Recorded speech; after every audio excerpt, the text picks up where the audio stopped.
Price the lord. ಯೇಸು ಕ್ರಿಸ್ತನ ಹೆಸರಿನಲ್ಲಿ ಜಯದ ವಾಕ್ಯ ಈ ಕಾರ್ಯಕ್ರಮಕ್ಕೆ ನಿಮ್ಮನ್ನು ಸ್ವಾಗತಿಸ್ತಾ ಇದ್ದೇನೆ. ಬನ್ನಿ, ಇವತ್ತಿನ ದಿನವು ಕರ್ತನಿಂದ ನೇಮಿಸಲ್ಪಟ್ಟಿದೆ. ಇದನ್ನು ನಾವು ಆನಂದ ಪಡೋಣ, ಸಂತೋಷ ಪಡೋಣ. ಸಂತೋಷ ಆನಂದದೊಡನೆ ನಾವು ತಂದೆಯಾದ ದೇವರನ್ನು ಆರಾಧಿಸುವ. ನಿಮ್ಮ ಕಷ್ಟ, ಸಂಕಟ, ದುಃಖ, ನೋವು, ಚಿಂತೆ, ಬಾಧೆ ಅಥವಾ ಯಾವುದೊಂದು ಪರಿಸ್ಥಿತಿಯಲ್ಲಿ ನೀವು ಹಾದು ಹೋಗ್ತಾ ಇದ್ದೀರಿ, ಕರ್ತ ನಿಮ್ಮ ಜೊತೆಯಲ್ಲಿದ್ದಾನೆ, ನಿಮ್ಮನ್ನು ಬಲಪಡಿಸ್ತಾನೆ, ನಿಮ್ಮನ್ನು ಆಧರಿಸ್ತಾನೆ. ಭಯಪಡಬೇಡ್ರಿ. ಬನ್ನಿ, ನಾವು ದೇವರ ವಾಕ್ಯವನ್ನು ಧ್ಯಾನ ಮಾಡುವ ಮುಂಚೆ ಸ್ವಲ್ಪ ಹೊತ್ತು ನಾವು ತಂದೆಯ ದೇವರನ್ನು ಆರಾಧಿಸುವ, ಮತ್ತು ನಾವು ದೇವರ ವಾಕ್ಯವನ್ನು ಧ್ಯಾನ ಮಾಡುವ. Praise the Lord. ಬನ್ನಿರಿ ಪ್ರಿಯರೇ, ನಮ್ಮ ಪರಲೋಕದ ತಂದೆಯನ್ನು ಒಟ್ಟಾಗಿ ಆರಾಧಿಸುವ.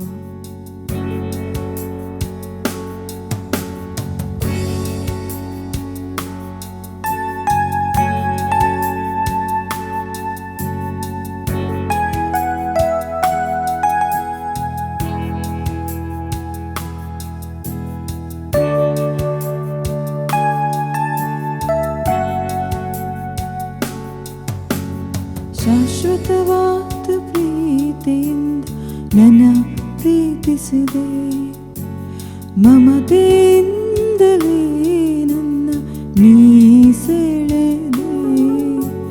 ಶಾಶ್ವತವಾದ ಪ್ರೀತಿಯಿಂದ ನನ್ನ ಪ್ರೀತಿಸಿದೆ, ಮಮತೆಯಿಂದಲೇ ನನ್ನ ನೀ ಸೆಳೆದೆ. ನಿನಗೆ ನಾನೆಂದು ಮಾಡುವೆ, ನಿನಗೆ ಆರಾಧನೆ. ನಿನಗೆ ಆರಾಧನೆ, ನಾನೆಂದು ಮಾಡುವೆ, ನಿನಗೆ ಆರಾಧನೆ.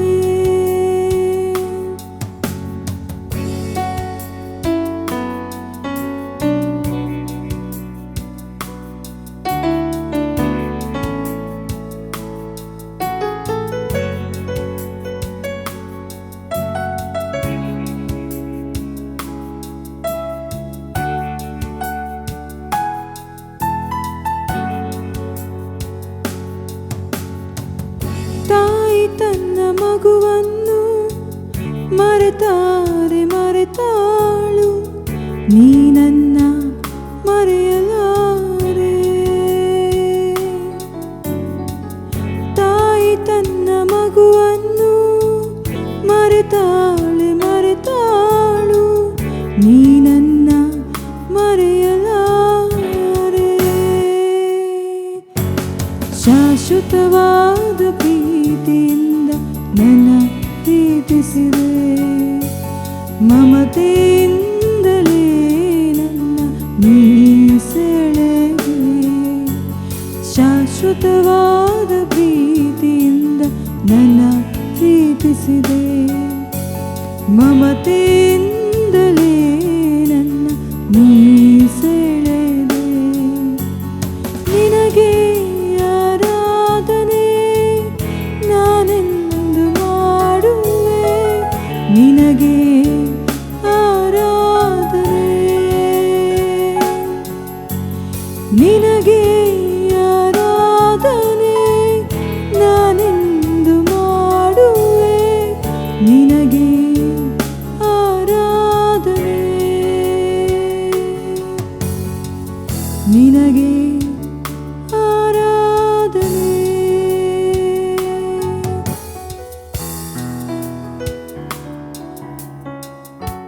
ದೇವರ ನಾಮಕ್ಕೆ ಸ್ತೋತ್ರವಾಗಲಿ. ಇವತ್ತು ನಾವು ಧ್ಯಾನಕ್ಕೆ ತೆಗೆದುಕೊಂಡಂತಹ ದೇವರ ವಾಕ್ಯದ ಭಾಗ ಅಪೊಸ್ತಲ ಪೌಲನು ಕೊರಿಂಥರಿಗೆ ಬರೆದ ಮೊದಲನೇ ಪತ್ರಿಕೆ 2ನೇ ಅಧ್ಯಾಯ 3 ಮತ್ತು 4-5ನೇ ವಚನ. ಈ ವಚನವನ್ನು ನಾವು ಓದುವ, ಮತ್ತೆ ನಾವು ಧ್ಯಾನ ಮಾಡುವ. ಇದಲ್ಲದೆ ನಾನು ನಿಮ್ಮಲ್ಲಿಗೆ ಬಂದಾಗ ನಿಮ್ಮ ಬಳಿಯಲ್ಲಿ ಬಲಹೀನನು, ಭಯಪಡುವವನು, ಬಹು ನಡುಗುವನು ಆಗಿದ್ದೆನು. ನಿಮ್ಮ ನಂಬಿಕೆಯು ಮನುಷ್ಯ ಜ್ಞಾನವನ್ನು ಆಧಾರ ಮಾಡಿಕೊಳ್ಳದೆ ದೇವರ ಶಕ್ತಿಯನ್ನು ಆಧಾರ ಮಾಡಿಕೊಂಡಿರಬೇಕೆಂದು ನನ್ನ ಬೋಧನೆಯಲ್ಲಿಯೂ ಪ್ರಸಂಗದಲ್ಲಿಯೂ ಮನವೊಲಿಸುವ ಜ್ಞಾನವಾಕ್ಯಗಳನ್ನು ನಾನು ಪ್ರಯೋಗಿಸದೆ ದೇವರಾತ್ಮನ ಬಲವನ್ನು ತೋರ್ಪಡಿಸುವ ವಾಕ್ಯಗಳನ್ನೇ ಪ್ರಯೋಗಿಸಿದೆ. Praise God. ಇಲ್ಲಿ ಅಪೊಸ್ತಲ ಪೌಲ ಹೇಳ್ತಾನೆ, ಇದಲ್ಲದೆ ನಾನು ನಿಮ್ಮಲ್ಲಿಗೆ ಬಂದಾಗ ನಿಮ್ಮ ಬಳಿಯಲ್ಲಿ ಬಲಹೀನನು, ಭಯಪಡುವವನು, ಬಹು ನಡುಗುವವನು ಆಗಿದ್ದೆನು.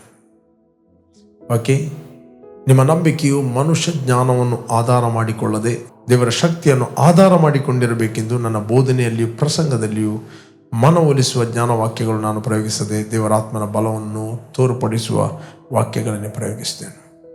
ಇಲ್ಲಿ ಅಪೊಸ್ತಲ ಪೌಲ್ ಕೊರಿಂಥ ಸಭೆಯಲ್ಲಿ ಮಾತಾಡುತ್ತಾನೆ, ನಾನು ನಿಮ್ಮ ಬಳಿಗೆ ಬಂದಾಗ ನಾನು ಬಹು ಬಲಹೀನನು, ನಡುಗುವನು, ಭಯಪಡುವವನು ಆಗಿದ್ದೇನೆ.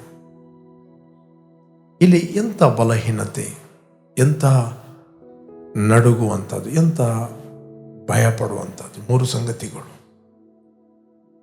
Weak, tremble and fear. ಬಲಹೀನನು, ನಡುಗುವನು, ಭಯಪಡುವವನು ಆಗಿದ್ದೇನೆ. ಇಲ್ಲಿ ಆತನು ಮಾತಾಡುವಂಥದ್ದು ಬಲಹೀನತೆ ಅಂತ ಹೇಳಿದರೆ, without Christ I am weak. ನಾನು ಪ್ರಪಂಚದಲ್ಲಿ ಎಷ್ಟೇ ಪ್ರಭಾವಿ ವ್ಯಕ್ತಿಯಾಗಿರ್ಬೋದು, ನಾನು ಪ್ರಪಂಚದಲ್ಲಿ ಎಷ್ಟೇ ಎಜುಕೇಟೆಡ್ ಆಗಿರ್ಬೋದು, ಪ್ರಪಂಚದಲ್ಲಿ ನನ್ನ ಹತ್ರ ಎಷ್ಟೇ ಹಣ ಇರ್ಬೋದು, but without Christ I am weak. I am weak. ನಾನು ಬಲಹೀನ. ನೀನು ಇಡೀ ಲೋಕವನ್ನು ಸಂಪಾದನೆ ಮಾಡಿ ನಿನ್ನ ಆತ್ಮ ನಷ್ಟಪಟ್ಟರೆ ಏನು ಪ್ರಯೋಜನ? ನಿನ್ನ ಆತ್ಮ ವಿಮೋಚನೆಗೋಸ್ಕರ ನೀನು ಏನನ್ನು ಈಡುಕೊಡ್ತಿ? ದೇವರ ವಾಕ್ಯ ಹೇಳ್ತದೆ, ಮತ್ತಾಯನ ಬರೆದ ಸುವಾರ್ತೆಯಲ್ಲಿ 16ನೇ ಅಧ್ಯಾಯ 26ನೇ ವಚನದಲ್ಲಿ ಹೇಳ್ತದೆ, ಒಬ್ಬನು ಇಡೀ ಲೋಕವನ್ನು ಸಂಪಾದನೆ ಮಾಡಿ, ಬೇಕಾದರೆ ನಾನು ಓದ್ತೇನೆ ನಿಮಗೋಸ್ಕರ, ಮತ್ತಾಯನ ಬರೆದ ಸುವಾರ್ತೆ. ಒಬ್ಬ ಮನುಷ್ಯನು ಲೋಕವನ್ನೆಲ್ಲ ಸಂಪಾದಿಸಿಕೊಂಡರೂ ಪ್ರಾಣ ನಷ್ಟಪಟ್ಟರೆ ಅವನಿಗೆ ಪ್ರಯೋಜನವೇನು? ಅಥವಾ ಒಬ್ಬನು ತನ್ನ ಪ್ರಾಣಕ್ಕೆ ಏನು ಈಡುಕೊಟ್ಟನು? What price he will pay? ಒಬ್ಬ ಮನುಷ್ಯನು ಇಡೀ ಲೋಕವನ್ನು ಸಂಪಾದನೆ ಮಾಡಿ ತನ್ನ ಪ್ರಾಣ ನಷ್ಟಪಟ್ಟರೆ ಏನು ಪ್ರಯೋಜನ? ನಿನ್ನ ಹತ್ರ ಎಷ್ಟೇ ಡಿಗ್ರಿಗಳಿರ್ಬೋದು, ಎಷ್ಟೇ ಎಜುಕೇಷನ್ ಇರ್ಬೋದು, ಎಷ್ಟೇ ಮಿಲಿಯನ್ ಅಥವಾ ಬಿಲಿಯನ್ ಹಣ ಇರ್ಬೋದು, ಪ್ರೈಸ್ ಗಾಡ್, ಇರ್ಬೋದು. ಇಲ್ಲಿ ಅಪೊಸ್ತಲ ಪೌಲನ ಹತ್ರ ಎಲ್ಲವೂ ಇತ್ತು. He was educated, he was a rich man. ಆತನು ಕ್ರಿಸ್ತನ ನಿಮಿತ್ತ ಎಲ್ಲವನ್ನು ಕಸವೆಂದೆನಿಸ್ತಾನೆ. Without Christ I am weak. ಕ್ರಿಸ್ತನಿಲ್ಲ ಅಂತ ಹೇಳಿದರೆ ವೀಕ್. ನನ್ನ ಜೀವಿತದಲ್ಲಿ ನೋಡಿದ್ದೇನೆ, ಬಹಳ ಸ್ಟ್ರಾಂಗ್ ಮಾತಾಡುವವರು, ಬಹಳ ಪ್ರಭಾವಿ ವ್ಯಕ್ತಿಗಳು. ಒಂದು ಮರಣದ ಭಯ ಬಂತಂತ ಹೇಳಿದರೆ ಒಂದು ಸಣ್ಣ ಮಗುವಿನಂತೆ ಆದದ್ದು ನಾನು ನೋಡಿದೆ. ಅದೇ ವ್ಯಕ್ತಿ ಒಂದು ಪೊಸಿಷನ್ನಲ್ಲಿರುವಾಗ, ಹಣ ಇರುವಾಗ ದರ್ಪ ಎಂಥದ್ದು, ಎಂಥ ಒಂದು ಅಹಂಕಾರದ ಮಾತು. ಬಟ್ ಒಂದು ಮರಣದ ಭಯ ಬಂತಂತ ಹೇಳಿದರೆ ದೆನ್ ಹೀ ಅಕ್ನಾಲೆಜ್ ಹಿಮ್ಸೆಲ್ಫ್, ಆತನನ್ನೇ ಅವನು ತಿಳಿತಾನೆ, I am so weak. Without Christ I am weak, in Christ I am strong. ಕ್ರಿಸ್ತನಲ್ಲಿದ್ದು ನಾವು ಬಲಹೀನರು. ಅದಕ್ಕೆ ಅಪೊಸ್ತಲ ಪೌಲ ಹೇಳ್ತಾನೆ, ನಾನು ನಿಮ್ಮ ಬಳಿಗೆ ಬರುವಾಗ ಬಲಹೀನನು. ಅದರ ಅರ್ಥ ನಾನು ಅಕ್ನಾಲೆಜ್ ಮಾಡಿದೆ. ನಾನು ನನ್ನ ಫಿಸಿಕಲ್ ಇನ್ಫ್ಲುಯೆನ್ಸ್, ನನ್ನ ಫಿಸಿಕಲ್ ಪಾಸ್ಟ್ ಎಕ್ಸ್ಪೀರಿಯನ್ಸ್, ನನ್ನ ಜ್ಞಾನವನ್ನು ನಾನು ಅಳವಡಿಸಲಿಲ್ಲ. ನಾನು ಬಹು ನಡುಗುವನು. ಇಲ್ಲಿ ಅವನು ಹೇಳ್ತೇನೆ, ನಿಮ್ಮ ನಂಬಿಕೆಯು ಮನುಷ್ಯ ಜ್ಞಾನವನ್ನು ಆಧಾರ ಮಾಡಿಕೊಳ್ಳದೆ, ಮನುಷ್ಯ ಜ್ಞಾನ ಮತ್ತು ಆತ್ಮಿಕ ಜ್ಞಾನ, spiritual knowledge and sense knowledge ಅಂತ ಹೇಳ್ತಾರೆ. ಮನುಷ್ಯ ಜ್ಞಾನ, ಮ್ಯಾನ್ ಇಸ್ ಎ ಸ್ಪಿರಿಟ್. ನಾವು ಬಾರ್ನ್ ಅಗೇನ್ ಆದದ್ದು ನಮ್ಮ ಆತ್ಮದಲ್ಲಿ. ನಮಗೊಂದು ಪ್ರಾಣ ಇದೆ. ಈ ಶರೀರ ಎಂಬ ಮನೆಯಲ್ಲಿ ನಾವು ವಾಸ ಮಾಡುತ್ತೇವೆ. ಈ ಶರೀರಕ್ಕೆ 5 ಇಂದ್ರಿಯಗಳಿವೆ. ಅದಕ್ಕೆ ಜ್ಞಾನೇಂದ್ರಿಯ ಅಂತ ಹೇಳ್ತಾರೆ. ಈ ಜ್ಞಾನದ ಇಂದ್ರಿಯಗಳಿಂದ ನಮಗೆ ಫಿಸಿಕಲ್ ವರ್ಲ್ಡ್ ನಾವು ಕಮ್ಯುನಿಕೇಟ್ ಮಾಡುತ್ತೇವೆ, ಸಂಪರ್ಕ ಮಾಡುತ್ತೇವೆ, ನಮಗೆ ಜ್ಞಾನ ಬರುತ್ತದೆ. ಮೇ ಬಿ ನೀವು ಬೆಸ್ಟ್ ವರ್ಡ್ಗಳನ್ನು ಯೂಸ್ ಮಾಡ್ಬೋದು, ಏನೇ ಮಾಡ್ಬೋದು. ಓಕೆ, ನಿಮಗೆ ಸಂಪರ್ಕ ಉಂಟಾಗುತ್ತೆ, ಮನುಷ್ಯ ಜ್ಞಾನ. But spiritual knowledge is totally different. Spiritual knowledge is come from Holy Spirit, come from God. ಅದು ದೇವರಿಂದ ಬರುತ್ತದೆ. ಅದಕ್ಕೆ ಅಪೊಸ್ತಲ ಪೌಲ ಹೇಳ್ತಾನೆ, ನಿಮ್ಮ ನಂಬಿಕೆಯು ಮನುಷ್ಯ ಜ್ಞಾನವನ್ನು ಆಧಾರ ಮಾಡಿಕೊಳ್ಳದೆ ದೇವರ ಶಕ್ತಿಯನ್ನು ಆಧಾರ ಮಾಡಿಕೊಳ್ಬೇಕಂದ್ರೆ ದೇವರ ಶಕ್ತಿ ಬೇರೆ ಯಾರಲ್ಲ, ದೇವರ ಶಕ್ತಿ ಪವಿತ್ರಾತ್ಮನಾಗಿದ್ದಾನೆ. Holy Spirit is the power of God. Holy Spirit is the strength of God. Holy Spirit is God's might. Okay, ನಿಮ್ಮ ನಂಬಿಕೆಯು ಮನುಷ್ಯ ಜ್ಞಾನವನ್ನು ಆಧಾರ ಮಾಡಿಕೊಳ್ಳದೆ ದೇವರ ಶಕ್ತಿಯನ್ನೇ ಆಧಾರ ಮಾಡಿಕೊಂಡಿರಬೇಕು. ನನ್ನ ಬೋಧನೆಯಲ್ಲಿಯೂ ಪ್ರಸಂಗದಲ್ಲಿಯೂ ಮನವೊಲಿಸುವ ಜ್ಞಾನವಾಕ್ಯವನ್ನು ನಾನು ಪ್ರಯೋಗಿಸದೆ, ಅಂದರೆ ಮನಸ್ಸಿಗೆ ಮನೋರಂಜನೆ ಮಾಡುವಂಥ ಅಥವಾ ಕಲ್ಪನೆಯ ಮಾತುಗಳನ್ನು ನಾನು ಉಪಯೋಗಿಸದೆ ದೇವರ ಶಕ್ತಿಯನ್ನು ಉಪಯೋಗಿಸದೆ ದೇವರ ಬಲವನ್ನು ತೋರ್ಪಡಿಸುವ ವಾಕ್ಯವನ್ನು ಉಪಯೋಗಿಸಿದೆ. ದೇವರ ಬಲ, ನೀವು born again ಆದಾಗ ಯೇಸು ಕ್ರಿಸ್ತನು ಕಲ್ವಾರಿ ಕ್ರೂಜೆಯಲ್ಲಿ ನನಗೋಸ್ಕರ ಸತ್ತನು, ನನಗೋಸ್ಕರ ಹೂಣಲ್ಪಟ್ಟನು, 3ನೇ ದಿನ ಪುನರುತ್ಥಾನ. ಬಟ್ ಈ ಮನುಷ್ಯ ಜ್ಞಾನಕ್ಕೆ ಈ ಶಿಲುಬೆಯ ಸಂದೇಶದ ಮಾತು ಹುಚ್ಚು ಮಾತು. ಮನುಷ್ಯ ಜ್ಞಾನಕ್ಕೆ ದಟ್ ಈಸ್ ಅ ವೀಕ್ನೆಸ್. ಶಿಲುಬೆ ಅವನನ್ನೇ ಅವನು ರಕ್ಷಿಸಲಿಕ್ಕೆ ಆಗಲಿಲ್ಲ, ಬಟ್ ನಮಗಾದರೂ ದೇವರ ಶಕ್ತಿ ಅಂತ ಅಪೊಸ್ತಲ ಪೌಲ ಹೇಳ್ತಾನೆ. It is the power of God unto salvation. Power of god, ದೇವರ ಶಕ್ತಿ. ಯಾಕಂದರೆ ನಮ್ಮೆಲ್ಲರ ಪಾಪಗಳು, ನಮ್ಮೆಲ್ಲರ ಶಾಪಗಳು, ನಮ್ಮ ಮೇಲೆ ಇದೆಲ್ಲ ತೀರ್ಪನ್ನು ಯೇಸು ಕ್ರಿಸ್ತನು ತಾನು ಶಿಲುಬೆಯಲ್ಲಿ ಹೊತ್ತುಕೊಂಡು ಹೋದನು. ಆತನು ಹೂಣಲ್ಪಟ್ಟನು, 3ನೇ ದಿನ ಪುನರುತ್ಥಾನ. ಯಾರು ಯಾರು ಈ ಸತ್ಯಾಂಶವನ್ನು ಒಪ್ಪಿಕೊಳ್ಳುತ್ತಾರೋ, ಯಾರು ಯಾರು ಈ ಸತ್ಯಾಂಶವನ್ನು ನಂಬುತ್ತಾರೋ ಅವರಿಗೆ ದೇವರ ಮಕ್ಕಳಾಗುವ ಅಧಿಕಾರ ಕೊಟ್ಟನು. ಬೈಬಲ್ ಹೇಳ್ತಿದೆ, ಇವರು ರಕ್ತ ಸಂಬಂಧದಿಂದ ಹುಟ್ಟಿದವರಲ್ಲ, ಮನುಷ್ಯನ ಇಚ್ಛೆಯಿಂದ ಹುಟ್ಟಿದವರಲ್ಲ, ಪುರುಷ ಸಂಕಲ್ಪದಿಂದ ಇವರು ಹುಟ್ಟಿದವರಲ್ಲ, ಇವರು ದೇವರಿಂದ ಹುಟ್ಟಿದವರು. ದೇವರು ಯಾರು? ದೇವರು ಆತ್ಮಸ್ವರೂಪಿ. God is the spirit, he is everywhere. ನಾವು ಯಾರು? In the realm of the spirit, ಅಲ್ಲಿ ಆತ್ಮಿಕ ಲೋಕದಲ್ಲಿ ಅದೇ ದೇವರಿಗೆ ನಾವು ಮಕ್ಕಳಾಗಿ ನಾವು ಹುಟ್ಟಿದ್ದೇವೆ. ಓಕೆ, ನಮ್ಮ ಆತ್ಮ, ತಂದೆಯಾದ ದೇವರ ಆತ್ಮ ಒಂದು ಆತ್ಮವಾಗಿದೆ. ನನ್ನ ಆತ್ಮ, ಕ್ರಿಸ್ತನ ಆತ್ಮ ಒಂದು ಆತ್ಮವಾಗಿದೆ. ಕರ್ತನ ಸಂಸರ್ಗದಲ್ಲಿ ಇರುವವನಾದರೂ ಆತನೊಂದಿಗೆ ಒಂದೇ ಆತ್ಮ ಅಂತ ಬೈಬಲ್ ಹೇಳ್ತದೆ. ಬೇಕಾದ್ರೆ ನಾವು ಓದುವ 1 Corinthians 6 ಚಾಪ್ಟರ್, ಓಕೆ, 17ನೇ ವಚನ ನಾನು ಓದ್ತೇನೆ. ಕರ್ತನ ಸಂಸರ್ಗದಲ್ಲಿರುವವನಾದರೂ ಆತನೊಂದಿಗೆ ಒಂದೇ ಆತ್ಮವಾಗಿದ್ದಾನೆ. ಇದು ನಾವು ಹೊಸದಾಗಿ ಹುಟ್ಟಿದ್ದು. ಯಾಕಂದರೆ ಆತ್ಮಿಕ ಲೋಕದಲ್ಲಿ ನಮ್ಮ ಆತ್ಮ, ಪವಿತ್ರ ಆತ್ಮ ಒಂದು ಆತ್ಮವಾಗಿದೆ. ಬಟ್ ನಾವು ದೇವರು ನಮಗೆ ಕ್ರಿಸ್ತನಲ್ಲಿ ಏನು ಮಾಡಿದ್ದಾನೆ, ಇದು ಮನುಷ್ಯ ಜ್ಞಾನ ಅಲ್ಲ, ಇದು ಕ್ರಿಸ್ತನಲ್ಲಿರುವ ಆತ್ಮಿಕ ಜ್ಞಾನ. The knowledge will help you to communicate, ಸಂಪರ್ಕ ಮಾಡಲಿಕ್ಕೆ ಸಹಾಯ ಮಾಡ್ತದೆ. ಬಟ್ ಈ ನೀನು ದೇವರೊಟ್ಟಿಗೆ ಸಂಬಂಧದಲ್ಲಿ ಇದ್ದೀ ಅಂತ ಗೊತ್ತಿರುವಂಥದ್ದು ಹೊರಗಿನ ಮನುಷ್ಯನಿಗೆ ಗೊತ್ತಾಗುವುದಿಲ್ಲ. ನಿನ್ನನ್ನು ನೋಡುವಾಗ ಅದೇ 5 ಫೀಟ್ 10 ಇಂಚು, 6 ಫೀಟ್ 3 ಇಂಚು ಅಥವಾ 5 ನೀನು ಅದೇ ವ್ಯಕ್ತಿಯಾಗಿ ಕಾಣುತ್ತಿ, ಅದೇ ಕಲ್ಲರ್. ಬಟ್ ಆತ್ಮಿಕವಾಗಿ ನೀನು ದೇವರ ಸಂಬಂಧದಲ್ಲಿ ಇದ್ದೆಂದು ಅದು ನಿನಗೆ ಪ್ರಕಟವಾಗೋದು ದಟ್ ಇಸ್ ಅ ಪರ್ಸನಲ್. ನಿನಗೆ ಮಾತ್ರ ಅದು ಗೊತ್ತಾಗ್ತದೆ. ಮನುಷ್ಯನ ಒಳಗಿರುವ ಆತ್ಮಕ್ಕೆ ಅವನ ವಿಷಯ ಗೊತ್ತು, ಪವಿತ್ರ ಆತ್ಮನಿಗೆ ದೇವರ ವಿಷಯ ಗೊತ್ತು. ಓಕೆ, ನಾವು ಪ್ರಾಪಂಚಿಕ ಆತ್ಮವನ್ನು ಹೊಂದದೆ ದೇವರು ನಮಗೆ ದಯಪಾಲಿಸಿರುವ ಕೃಪಾವರಗಳನ್ನು ತಿಳಿದುಕೊಳ್ಳುವಂತೆ ದೇವರಿಂದ ಬಂದ ಆತ್ಮವನ್ನು ನಾವು ಹೊಂದಿದ್ದೇವೆ. ಯಾಕಂದರೆ ಪವಿತ್ರ ಆತ್ಮ ನಮ್ಮ ಒಳಗೆ ವಾಸ ಮಾಡುತ್ತಾನೆ. The knowledge is comes from within, not from your senses. ನಿಮ್ಮ ಸೆನ್ಸ್ ನಾಲೆಜ್ ಮೇಲೆ, ಮನುಷ್ಯ ಜ್ಞಾನದ ಮೇಲೆ, ನಿಮ್ಮ ಒಳಗಿಂದ ಕ್ರಿಸ್ತನಲ್ಲಿ ಹುಟ್ಟುವಂಥ ಆ ಜ್ಞಾನ, ಆ ರಿಲೇಷನ್ಶಿಪ್ನ ಜ್ಞಾನ, ಆ ಸಂಬಂಧದ ಜ್ಞಾನ, ಈ ಜ್ಞಾನದ ಮೇಲೆ, ಮನುಷ್ಯ ಜ್ಞಾನದ ಮೇಲೆ ಅದು ಡಾಮಿನೇಟ್ ಮಾಡುತ್ತದೆ. ಅದಕ್ಕೆ ಅಪೊಸ್ತಲ ಪೌಲ ಹೇಳ್ತಾನೆ, ನಿಮ್ಮ ನಂಬಿಕೆಯು ಮನುಷ್ಯ ಜ್ಞಾನವನ್ನು ಆಧಾರ ಮಾಡಿಕೊಳ್ಳದೆ ದೇವರ ಶಕ್ತಿಯನ್ನು ಆಧಾರ ಮಾಡಿಕೊಂಡಿರಬೇಕೆಂದು ನಾನು ನನ್ನ ಪ್ರಸಂಗದಲ್ಲಿಯೂ ನನ್ನ ಬೋಧನೆಯಲ್ಲಿಯೂ ದೇವರಾತ್ಮನ ಶಕ್ತಿಯನ್ನು ತೋರಿಸುವ ಮಾತುಗಳನ್ನು ಹೊರತು ಮನವೊಲಿಸುವ ಜ್ಞಾನವಾಕ್ಯಗಳನ್ನು ಪ್ರಯೋಗಿಸದೆ ದೇವರ ಶಕ್ತಿಯನ್ನು ನಾನು ಪ್ರಯೋಗಿಸ್ತೇನೆ. ಯಾಕಂದರೆ ನಿಮ್ಮ ನಂಬಿಕೆಯು ದೇವರಾತ್ಮನ ಆಧಾರದ ಮೇಲೆ ಇರಬೇಕು.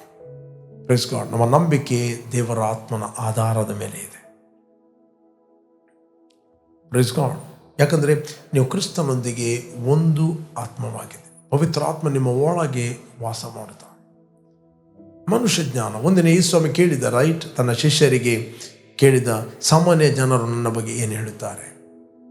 ಕೆಲವರು ಹೇಳಿದ್ರು, ನೀನು ಸ್ಥಾನಿಕನಾದ ಯೋಹಾನನು ತಿರುಗಿ ಬಂದಿದ್ದಿ, ಅಥವಾ ಯಾವುದೊಂದು ಪ್ರವಾದಿ, ಏನೋ ಉತ್ತರ ಕೊಟ್ಟರು ನಾವು ನೋಡ್ತೇವೆ. ಅದಕ್ಕೆ ಪೇತ್ರ ಹೇಳಿದ, ನೀವೇನು ಹೇಳ್ತೀರಿ ಅಂತ ಕೇಳಿದಾಗ ಪೇತ್ರ ಹೇಳಿದ, ನೀನು ಬರಬೇಕಾದ ಕ್ರಿಸ್ತನು ಜೀವ ಸ್ವರೂಪರಾದ ದೇವರ ಕುಮಾರನು. ಇಮಿಡಿಯೇಟ್ಲಿ ಯೇಸು ಹೇಳಿದ, ಯೋನನ ಮಗನಾದ ಸಿಮೋನ್ನೇ, ನೀನು ಧನ್ಯನು. ಈ ಗುಟ್ಟು, ಈ ಪ್ರಕಟಣೆ, ಈ ರಹಸ್ಯ, ಈ ಮಿಸ್ಟ್ರಿ, ಈ ರಿಯಾಲಿಟಿ, ಸ್ಪಿರಿಚುವಲ್ ರಿಯಾಲಿಟಿ ನಿನಗೆ ಪ್ರಕಟಿಸಿದ್ದು ನರ ಮನುಷ್ಯನಲ್ಲ, ನಿನ್ನ 5 ಇಂದ್ರಿಯಗಳಿಂದ ಬರುವ ಜ್ಞಾನ ಅಲ್ಲ, ನಿನ್ನ ಯೂನಿವರ್ಸಿಟಿಯಿಂದ ಕಲಿತ ಜ್ಞಾನ ಅಲ್ಲ. ಪರಲೋಕದ ನನ್ನ ತಂದೆ ಇದನ್ನು ಪ್ರಕಟಿಸ್ತಾನೆ. ದಟ್ ಮೀನ್ಸ್ ತಂದೆಯಾದ ದೇವರು ನಿನ್ನ ಆತ್ಮದೊಂದಿಗೆ ಮಾತಾಡುವಂಥದ್ದೇ ಪ್ರಕಟಣೆ. You are hearing the voice of God, you are hearing from God, you are hearing, receiving right thought from God. ಈ ಒಂದು ಪ್ರಕಟಣೆಯ ಮೇಲೆ, ಈ ಒಂದು ಸತ್ಯದ ಮೇಲೆ ನನ್ನ ಸಭೆಯನ್ನು ನಿಲ್ಲಿಸ್ತೇನೆ. ಇಂದ್ರಿಯಗಳ ಜ್ಞಾನ ಮೇಲೆ ಅಲ್ಲ, ಅಭಿಪ್ರಾಯಗಳ ಮೇಲೆ ನಾನು ಸಭೆಯನ್ನು ಕಟ್ಟುವುದಿಲ್ಲ. ಅಭಿಪ್ರಾಯ ಏನು ಹೇಳ್ತದೆ ಅಂತ ಹೇಳಿದ್ರೆ, ಯೇಸು ಹೇಳಿದ, ಸಾಮಾನ್ಯ ಜನರು ನನ್ನ ಬಗ್ಗೆ ಏನು ಹೇಳ್ತಾರೆ? ಕೆಲವರು ಎರೇಮ್ಯನು, ಕೆಲವರು ಪೂರ್ವದ ಒಬ್ಬ ಪ್ರವಾದಿ, ಸ್ಥಾನಿಕನಾದ ಯೋಹಾನನು. ಅಭಿಪ್ರಾಯ ಅವರಿಗೆ ಡೆಫಿನೆಟ್ ಅಂದರೆ ಸರಿಯಾದ ಒಂದು ಟ್ರುತ್ ಗೊತ್ತಿಲ್ಲ, ಅಂದರೆ ಅಭಿಪ್ರಾಯ. ಹೊಯ್ಗೆಯ ಮೇಲೆ ಕಟ್ಟಿದಂಥ ಮನೆ, ಅದು ಗಾಳಿ ಬಂದಾಗ ಅದಕ್ಕೆ ಫೌಂಡೇಶನ್ ಇಲ್ಲದ ಕಾರಣ ಅದು ಬೀಳ್ತದೆ. ಈ ನನ್ನ ಮಾತುಗಳನ್ನು ಕೇಳಿ ಅದರಂತೆ ನಡೆಯುವವನು ಯಾರಿಗೆ ಸಮಾನೆಂದು ತೋರಿಸ್ತೇನೆ? ಅವನು ಆಳವಾಗಿ ಅಗೆದು ಬಂಡೆಯ ಮೇಲೆ ತನ್ನ ಅಸ್ಥಿವಾರವನ್ನು ಹಾಕಿದ ಮನುಷ್ಯನಿಗೆ ಹೋಲಿಕೆ ಆಗಿದ್ದಾನೆ. ಬಂಡೆ, ಅದಕ್ಕೆ ಹೇಳಿದ ಯೇಸು, ಈ ಬಂಡೆಯ ಮೇಲೆ ನನ್ನ ಸಭೆಯನ್ನು ನಾನು ಕಟ್ಟುವೆನು. ಪಾತಾಳ ಲೋಕದ ಅಭಿಪ್ರಾಯಗಳು ಆ ಸಭೆಯನ್ನು ಜಯಿಸಲಿಕ್ಕೆ ಆಗೋದಿಲ್ಲ. It is impossible. It is a revelation. ಅದಕ್ಕೆ ಅಪೊಸ್ತಲ ಪೌಲ ಹೇಳ್ತಾನೆ, ನಾನು ನಿಮ್ಮ ಬಳಿಗೆ ಬಂದಾಗ ನಿಮ್ಮ ನಂಬಿಕೆಯು ಮನುಷ್ಯ ಜ್ಞಾನವನ್ನು ಆಧಾರ ಮಾಡಿಕೊಳ್ಳದೆ ದೇವರ ಶಕ್ತಿಯನ್ನು ಆಧಾರ ಮಾಡಿಕೊಂಡಿರಬೇಕೆಂದು ನನ್ನ ಪ್ರಸಂಗದಲ್ಲಿಯೂ ನನ್ನ ಬೋಧನೆಯಲ್ಲಿಯೂ ಮನವೊಲಿಸುವ ಜ್ಞಾನವಾಕ್ಯವನ್ನು ನಾನು ಪ್ರಯೋಗಿಸದೆ ದೇವರ ಆತ್ಮನ ಶಕ್ತಿಯನ್ನು ತೋರಿಸುವಂಥ ಮಾತುಗಳನ್ನೇ ಪ್ರಯೋಗಿಸಿದೆನು ಅಂತ ಬೈಬಲ್ ಹೇಳ್ತದೆ. ದೇವರ ಆತ್ಮನ ಶಕ್ತಿ, ದ ಪವರ್ ಆಫ್ ಗಾಡ್. ನೀವು ಬಾರ್ನ್ ಅಗೇನ್ ಆದಾಗ ನಿಮ್ಮ ಒಳಗೆ ಪವಿತ್ರಾತ್ಮನು 24/7 ಆತನು ವಾಸ ಮಾಡುತ್ತಾನೆ. 24/7 ನಿಮ್ಮ ಒಳಗೆ ಪವಿತ್ರ ಆತ್ಮನಿದ್ದಾನೆ. ಆ ಪವಿತ್ರ ಆತ್ಮನ ಆಲೋಚನಾ ಪರಾಕ್ರಮಗಳನ್ನು ಹುಟ್ಟಿಸುವ ಆತ್ಮ, ಜ್ಞಾನ ವಿವೇಕದ ಆತ್ಮ, ತಿಳುವಳಿಕೆ ಆತ್ಮ, ಯೆಹೋವನ ಭಯವನ್ನುಂಟು ಮಾಡುವ ಆತ್ಮ. ದ ಬೈಬಲ್ ಹೇಳ್ತದೆ, ಆತನು ಏನು ಫೀಲ್ ಆಗ್ತದೆ, ಏನು ನೋಡ್ತಾನೆ ಅದನ್ನು ಆತನು ಮಾತಾಡುವುದಿಲ್ಲ. ಕಿವಿಗೆ ಬಿದ್ದದೆಲ್ಲ ಅವನು ನಿರ್ಣಯಿಸುವುದಿಲ್ಲ. ಅವನು ಒಳಗಿಂದ ತೀರ್ಮಾನಿಸಿ ಮಾತಾಡುತ್ತಾನೆ, ಒಳಗಿಂದ ನಂಬಿ ಆತನು ಮಾತಾಡ್ತಾನೆ. ನೀನು ಏನು ಒಳಗಿಂದ ನಂಬಿ ಮಾತಾಡುತ್ತಿ, your ruling your sense knowledge. ನಿನ್ನ ಜ್ಞಾನೇಂದ್ರಿಯಗಳ ಮೇಲೆ, ಮನುಷ್ಯ ಜ್ಞಾನದ ಮೇಲೆ ನೀನು ಡಾಮಿನೇಟ್ ಮಾಡುತ್ತಿ. ಒಂದೇ ಆತ್ಮಿಕವಾಗಿ ಎದ್ದು ಮಾನುಷಿಕ ಜ್ಞಾನದ ಮೇಲೆ ನೀನು ಡಾಮಿನೇಟ್ ಮಾಡಬೇಕು. ಇಲ್ಲ ಅಂತ ಹೇಳಿದರೆ ಈ ನಾಲೆಜ್ ನಿನ್ನನ್ನು ಡಾಮಿನೇಟ್ ಮಾಡ್ತದೆ. ಫಾರ್ ಎಕ್ಸಾಂಪಲ್, ಯಾರೋ ಒಂದು ನಾಲೆಜ್ ಕೊಡ್ತಾರೆ ನಿಮಗೆ ಯಾರೋ ವಿಚ್ ಕ್ರಾಫ್ಟ್ ಮಾಡಿದಾರಂತ. ನಿಮಗೇನಿರುವುದಿಲ್ಲ, ವಿಚ್ ಕ್ರಾಫ್ಟ್ ಮಾಡಿದ್ದಾರೆ, ಮಾಟ ಮಾಡಿದ್ದಾರೆ, ಒಂದು ನಾಲೆಜ್ ಕೊಡ್ತಾರೆ. ಇಮಿಡಿಯೇಟ್ಲಿ ಅದನ್ನು ಥಿಂಕ್ ಮಾಡುತ್ತೀರಿ, ಮೆಡಿಟೇಟ್ ಮಾಡುತ್ತೀರಿ. ಓ, ನಮಗೆ ಯಾರೋ ವಿಚ್ ಕ್ರಾಫ್ಟ್ ಮಾಡಿದ್ದಾರೆ, ಯಾರೋ ನಮಗೆ ಮಾಟ ಮಾಡಿದ್ದಾರೆ ಅಂತ. ನಿಮಗೆ ಗೊತ್ತಾ ನಿಮ್ಮ ಒಳಗೆ ಏನಿದೆ? ನಿಮ್ಮ ಆತ್ಮವು, ಕರ್ತನ ಆತ್ಮವು ಅದು ಒಂದು ಆತ್ಮವಾಗಿದೆ. ಬೈಬಲ್ ಹೇಳ್ತದೆ, ನೀವಂತೂ ದೇವರಿಂದ ಹುಟ್ಟಿದವರು, ನಿಮ್ಮಲ್ಲಿ ಇರುವವನು ಲೋಕದಲ್ಲಿ ಇರುವವನಿಗಿಂತ ಹೆಚ್ಚಿನವನು. That is a knowledge. ಈ ನಾಲೆಜ್ ಏನು ಮಾಡುತ್ತದೆ? ಈ ಜ್ಞಾನ ಏನು ಮಾಡುತ್ತದೆ? ಈ ಸುಳ್ಳುಗಳ ಮೇಲೆ, ಫ್ಯಾಕ್ಟ್ ಅಂತ ಹೇಳ್ತಾರೆ, ಅದು ವಿಚ್ ಕ್ರಾಫ್ಟ್ ರಿಚ ಫ್ಯಾಕ್ಟ್, ಇವುಗಳ ಮೇಲೆ ನೀನು ಡಾಮಿನೇಟ್ ಮಾಡುತ್ತೆ. ನೀನು ಒಳಗಿಂದ ಎದ್ದಾಗ ನಂಬುವರ ಹೊಟ್ಟೆಯ ಒಳಗಿಂದ ಪವಿತ್ರಾತ್ಮನ ಜೀವಕರವಾದ ಹೊಳೆಗಳು ಹರಿತವೆ. ನಿಮ್ಮ ನಂಬಿಕೆಯಿಂದ ಪವಿತ್ರಾತ್ಮನು ಮ್ಯಾನಿಫೆಸ್ಟ್ ಆಗುತ್ತಾನೆ. ನೀವು ರೈಟ್ ನಾಲೆಜನ್ನು ಆಪರೇಟ್ ಮಾಡ್ತೀರಿ. ನಮ್ಮ ಸಭೆ, ಬೈಬಲ್ ಹೇಳ್ತೇನೆ, ನನ್ನ ಸಭೆಯನ್ನು ಈ ಪ್ರಕಟಣೆಯ ಮೇಲೆ ನಾನು ಕಟ್ಟುತ್ತೇನೆ, ಈ ಮಿಸ್ಟ್ರಿಯ ಮೇಲೆ ಕಟ್ಟುತ್ತೇನೆ. ಪಾತಾಳ ಲೋಕದ ಬರುವಂಥ ಯಾವ ಜ್ಞಾನ, ಯಾವ ಸುಳ್ಳು ಆ ಸಭೆಯನ್ನು ಜಯಿಸಲಿಕ್ಕೆ ಆಗೋದಿಲ್ಲ. ಓಕೆ, ಏನೋ ನಿಮಗೆ ಸಿಕ್ನೆಸ್ ಬಂದಿದೆ, there is a knowledge. But ನಿಮ್ಮ ಒಳಗೆ ಒಂದು ಗ್ರೇಟರ್ ನಾಲೆಜ್ ಇದೆ, ಗ್ರೇಟರ್ ವಿಜ್ಡಮ್ ಇದೆ, ಗ್ರೇಟರ್ ಶಕ್ತಿ ಇದೆ. ಏನಂತ ಹೇಳಿದರೆ ಆರೋಗ್ಯದಾಯಕ ನಿಮ್ಮ ಒಳಗೆ ವಾಸ ಮಾಡ್ತಾ ಇದ್ದಾನೆ. ನೀನು ಯಾವಾಗ ಹೇಳ್ತೀಯ I am walking in divine health, ನಾನು ಆರೋಗ್ಯದಲ್ಲಿ ನಡೆಯುತ್ತೇನೆ, ಆಗ ನೀನು ಸಿಕ್ನೆಸ್ ಮೇಲೆ, ರೋಗಗಳ ಮೇಲೆ ನೀನು ಡಾಮಿನೇಟ್ ಮಾಡುತ್ತೆ, ದೊರೆತನ ಮಾಡುತ್ತೆ. ಯಾರು ಹೇಳ್ತಾರೆ ನಿನ್ನ ಸುತ್ತಲೂ ದುರಾತ್ಮ ತಿರುಗುತ್ತಾರಂತ? ನಾಲೆಜ್ ಅದು ನೀನು ನಂಬುತ್ತೆ. ಬಟ್ ಗ್ರೇಟರ್ ನಾಲೆಜ್ ನಿನ್ನ ಒಳಗಿದೆ. ಏನಂತ ಹೇಳಿದರೆ ಆತನ ಭಯಭಕ್ತಿ ಉಳ್ಳವರು ಸುತ್ತಲೂ ದೇವರು ತನ್ನ ದೂತರ ದಂಡ ಹಿಡಿದು ಕಾಪಾಡುತ್ತ. ಐ ಬಿಲೀವ್, ನಾನು ನಂಬುತ್ತೇನೆ, I am surrounded by angels. ನನ್ನ ಮನೆಯ ಸುತ್ತಲೂ ದೇವದೂತರಿದ್ದಾರೆ, ನನ್ನ ಮನೆಯಲ್ಲಿ ದೇವದೂತರಿದ್ದಾರೆ, ನನ್ನ ಪ್ರಯಾಣದಲ್ಲಿ ದೇವದೂತರಿದ್ದಾರೆ, ನನ್ನ ಕೆಲಸಕ್ಕೆ ಹೋಗುವ ಸ್ಥಳದಲ್ಲಿ ದೇವದೂತರಿದ್ದಾರೆ. ಯಾವಾಗ ನೀವು ಅಕ್ನಾಲೇಜ್ ಮಾಡುತ್ತೀರಿ ರಲ್ಮ್ ಆಫ್ ದ ಸ್ಪಿರಿಟಲ್ಲಿ ಏನಿದೆ ಅಂತ, ದೆನ್ ಇಟ್ ವಿಲ್ ಮ್ಯಾನಿಫೆಸ್ಟ್. ಅದಕ್ಕೆ ಅಪೊಸ್ತಲ ಪೌಲ ಹೇಳ್ತಾನೆ, ನಿಮ್ಮ ನಂಬಿಕೆಯು ಮನುಷ್ಯ ಜ್ಞಾನದ ಮೇಲೆ ಆಧಾರಗೊಂಡಿರದೆ ದೇವರ ಶಕ್ತಿಯನ್ನು ಆಧಾರ ಮಾಡಿಕೊಳ್ಬೇಕು. ದೇವರ ಶಕ್ತಿ ಬೇರೆ ಯಾರಲ್ಲ, ಪವಿತ್ರಾತ್ಮನು ನಿಮ್ಮ ಮೇಲೆ ಬರಲು ನೀವು ಶಕ್ತಿಯನ್ನು ಹೊಂದಿವಿರಿ. You will receive power. ಆ ಪವರ್ ನಮ್ಮ ಒಳಗಿದೆ. Gospel is the power of God unto salvation. Gospel is not a word, gospel is the power of the Holy Spirit. ಸ್ವಾರ್ಥಿಯು ದೇವರ ಶಕ್ತಿಯಾಗಿದೆ. ರೋಮನ್ಸ್ 1:16-17 ರೋಮಾಪುರದ ಪತ್ರಿಕೆಯಲ್ಲಿ ನೀವು ಓದಿದ್ರೆ ನಿಮಗೆ ಸಿಗ್ತದೆ. Gospel is the power of God. ಸುವಾರ್ತೆಯು ದೇವರ ಬಲ ಸ್ವರೂಪವಾಗಿದೆ. ಸುವಾರ್ತೆಯು ದೇವರ ಶಕ್ತಿಯಾಗಿದೆ. ಸುವಾರ್ತೆಯು ದೇವರ ಮಹಿಮೆಯಾಗಿದೆ. ಪ್ರೇರೆ, ಯಾವಾಗ ನೀವು ನಂಬುತ್ತೀರಿ ನಿಮ್ಮ ಒಳಗೆ ಏನಿದೆ ಅಂತ, ನಿಮ್ಮ ನಂಬುವರ ಹೊಟ್ಟೆಯ ಒಳಗಿಂದ ಫ್ರೆಶ್ ನದಿಗಳು ಹರಿತವೆ. ಪ್ರೇರೆ, ಪ್ರಾಪಂಚಿಕ ಸಂಗತಿಗಳು ನಿಮಗೆ ಏನು ಮಾಡುತ್ತವೆ? You will enjoy things of the spirit. ನೀವು ಆತ್ಮಿಕವಾಗಿ ಏಳುವುದಿಲ್ಲ ಅಂತ ಹೇಳಿದರೆ ನೀವು ಪ್ರಾಪಂಚಿಕರಾಗುತ್ತೀರಿ. ನೀವು ಆತ್ಮಿಕವಾಗಿ ಏಳುವುದಿಲ್ಲ ಅಂತ ಹೇಳಿದರೆ ನೀವು ಪ್ರಾಪಂಚಿಕರಾಗ್ತೀವಿ. World is controlling you. Demons are controlling you. No, I am not controlled by anything. I am walking in freedom, walking in victory. Prayer, ನಾನು ನಿಮಗೆ ಎನ್ಕರೇಜ್ ಮಾಡ್ತೇನೆ, ಇಷ್ಟರವರೆಗೆ ನೀವು ಯೇಸುವನ್ನು ರಕ್ಷಕನ ಒಡೆಯನೆಂದು ಅಂಗೀಕಾರ ಮಾಡದಿದ್ದರೆ ದಿಸ್ ದ ರೈಟ್ ಟೈಮ್. ಯೇಸು ನಿನಗೋಸ್ಕರ ಕುರ್ಜಿಯಲ್ಲಿ ಸತ್ತಿದ್ದಾನೆ, ಹೂಣಲ್ಪಟ್ಟಿದ್ದಾನೆ, 3ನೇ ದಿನ ಪುನರುತ್ಥಾನನಾಗಿದ್ದಾನೆ. ಒಂದು ವೇಳೆ ನೀವು ಆತನನ್ನು ಒಪ್ಪುವುದಾದರೆ ನೀವು ನಿತ್ಯ ಜೀವನ ಹೊಂದುತ್ತೀರಿ. ಇಟರ್ನಲ್ಲಿ ನೀವು ಬದುಕುತ್ತೀರಿ. ಭೂಲೋಕದಲ್ಲಿಯೂ ನಿತ್ಯತ್ವದಲ್ಲಿಯೂ ನೀವು ಜಯದಲ್ಲಿ ನಡೆಯುತ್ತೀರಿ. ನಾನು ನಿಮಗೋಸ್ಕರ ಪ್ರಾರ್ಥನೆ ಮಾಡ್ತೇನೆ. ಓಕೆ, ನನ್ನೊಟ್ಟಿಗೆ ಜಸ್ಟ್ ಎಗ್ರಿ ಆಗಿರಿ. ಭೂಮಿ ಆಕಾಶಗಳನ್ನು ಉಂಟು ಮಾಡಿದ ಸರ್ವಶಕ್ತನಾದ ತಂದೆ, ಯೇಸುವಿನ ನಾಮದಲ್ಲಿ ನಾವು ನಿನ್ನ ಸನ್ನಿಧಿಯಲ್ಲಿದ್ದೇವೆ. ಯೇಸುವೆ, ನೀನು ನನಗೋಸ್ಕರ ಕುರುಜಿಯಲ್ಲಿ ಸತ್ತು ಪ್ರಾಣವನ್ನು ಕೊಟ್ಟು ಹೂಣಲ್ಪಟ್ಟು 3ನೇ ದಿನ ನೀನು ಸತ್ತವರ ಒಳಗಿಂದ ಎದ್ದು ಬಂದಿದೆ ಎಂದು ನಾನು ನನ್ನ ಹೃದಯದಲ್ಲಿ ನಂಬುತ್ತೇನೆ ಮತ್ತು ಬಾಯಿಂದ ನಾನು ಅರಿಕೆ ಮಾಡುತ್ತೇನೆ. ಯೇಸುವೆ ನನ್ನ ಕರ್ತನೆ ಎಂದು ನಾನು ನಂಬುತ್ತೇನೆ. ನನಗೆ ಬಿಡುಗಡೆ ಆಯಿತು. ನಾನು ನಂಬುತ್ತೇನೆ, ನಾನು ಆರೋಗ್ಯದಲ್ಲಿ ಜಯದಲ್ಲಿ ನಡೀತೇನೆ. ನಾನು ನಂಬುತ್ತೇನೆ, ನಾನು ಮನುಷ್ಯ ಜ್ಞಾನವನ್ನು ಆಧಾರ ಮಾಡಿಕೊಳ್ಳದೆ ದೇವರ ಶಕ್ತಿಯನ್ನು ನಾನು ಆಧಾರ ಮಾಡುತ್ತೇನೆ. I thank you Lord for the healing. Thank you Lord for the freedom. Thank you Lord, I am walking in divine health and divine victory of God by the power of the Holy Spirit. ತಂದೆ, ಯಾರೆಲ್ಲ ವೀಕ್ಷಿಸ್ತಾ ಇದ್ದರು ಇವರ ಅಂತರ್ಯದಲ್ಲಿ ಎದ್ದೇಳಲಿ ಮತ್ತು ಪ್ರಕಾಶಿಸಲಿ ಎಂದು ನಾನು ಪ್ರಾರ್ಥಿಸ್ತಾ ಇದ್ದೇನೆ. ಇನ್ Jesus name, amen, amen, amen, amen. Praise God. Okay, ಯಾರು ನೀವು ಬರ್ತ್ಡೇ ಮತ್ತು ವೆಡ್ಡಿಂಗ್ ಆ್ಯನಿವರ್ಸರಿಯನ್ನು ಸೆಲೆಬ್ರೇಟ್ ಮಾಡ್ತಾ ಇದ್ದೀರಿ, ನಿಮಗೋಸ್ಕರ ನಾವು ಪ್ರಾರ್ಥನೆ ಮಾಡ್ತೇವೆ. Blessed happy birthday and blessed happy wedding anniversary. ತಂದೆ, ಯಾರು ಇವತ್ತು ಬರ್ತ್ಡೇ ಮತ್ತು ವೆಡ್ಡಿಂಗ್ ಆ್ಯನಿವರ್ಸರಿಯನ್ನು ಸೆಲೆಬ್ರೇಟ್ ಮಾಡ್ತಾ ಇದ್ದರು ಅವರಿಗೋಸ್ಕರ ನಾವು ಪ್ರಾರ್ಥಿಸ್ತೇವೆ. ಅವರಿಗೆ ನೀನು ಹೊಸ ದಿನ, ಹೊಸ ವರ್ಷವನ್ನು ಕೊಟ್ಟಿದ್ದಿ.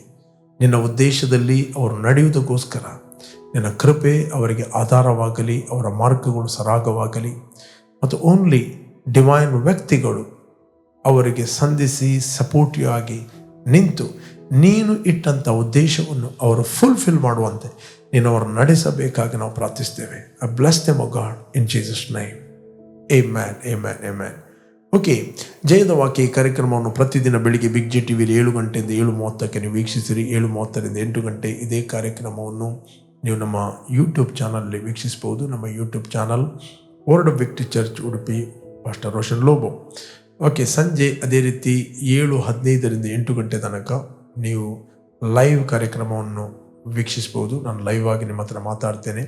ಫೇಸ್ಬುಕ್ ಮತ್ತು ಯೂಟ್ಯೂಬಲ್ಲಿ ವರ್ಡ್ ಆಫ್ ವಿಕ್ಟ್ರಿ ಯೂಟ್ಯೂಬ್ ಇದೆ, ಮತ್ತು ಫೇಸ್ಬುಕ್ಕಲ್ಲಿ ನೀವು ಇತರಿಗೆ ಕೂಡ ಶೇರ್ ಮಾಡಿರಿ, ಇತರಿಗೆ ಕೂಡ ಎನ್ಕರೇಜ್ ಮಾಡಿರಿ. ವೆಬ್ಸೈಟ್ ಇದೆ wordofvictory.in ಅಂತ, ಅದಕ್ಕೆ ನೀವು ಹೋಗ್ಬೋದು. ಓಕೆ, ಕಂಟಿನ್ಯೂ ಆಗಿ ಬಿಗ್ ಜಿ ಟಿವಿಯಲ್ಲಿ ಮತ್ತು ವರ್ಡ್ ಆಫ್ ವಿಕ್ಟ್ರಿ ಯೂಟ್ಯೂಬ್ ಚಾನಲಲ್ಲಿ ಕಂಟಿನ್ಯೂ ಆಗಿ ಜಯದ ವಾಕ್ಯವನ್ನು ವೀಕ್ಷಿಸಿರಿ, ಇತರಿಗೆ ಕೂಡ ಶೇರ್ ಮಾಡಿರಿ. You bless. ಆಮೆನ್.